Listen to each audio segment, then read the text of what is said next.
30 ఏళ్లుగా టీడీపీని నమ్ముకున్న వారికి పదవులు ఇవ్వటం ఆనందంగా ఉందన్నారు ఎమ్మెల్యే బొజ్జల సుధీర్ రెడ్డి. తిరుపతి జిల్లా రేణిగుంట ఎంపీడీఓ కార్యాలయం వద్ద సింగిల్ విండో చైర్మన్ ప్రమాణ స్వీకారం అంగరంగ వైభవంగా జరిగింది.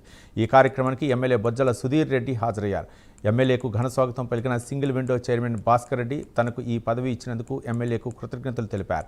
నాయకుల్ని పార్టీ ఎప్పుడూ కాపాడుతుందన్న ఎమ్మెల్యే త్వరలో సింగిల్ విండో భవనానికి శ్రీకారం చుడతామన్నారు. నాటక రంగం దాంట్లో డైరెక్టర్గా ఉంది, స్టేట్లో ఇచ్చారు. సో ఎక్కడ చిన్న కార్యకర్త పనిచేసేసరికి గుర్తించి ఇచ్చే ప్రభుత్వం మరి తెలుగుదేశం ప్రభుత్వం, ఎన్డీఏ ప్రభుత్వం దీంట్లో బాగా ఈరోజు జరిగింది.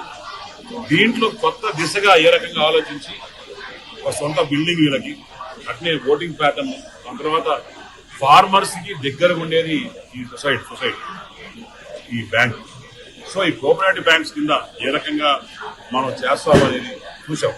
సో ఇది ఈ సెక్టర్లో కూడా మరి ఫార్మర్స్కి అన్ని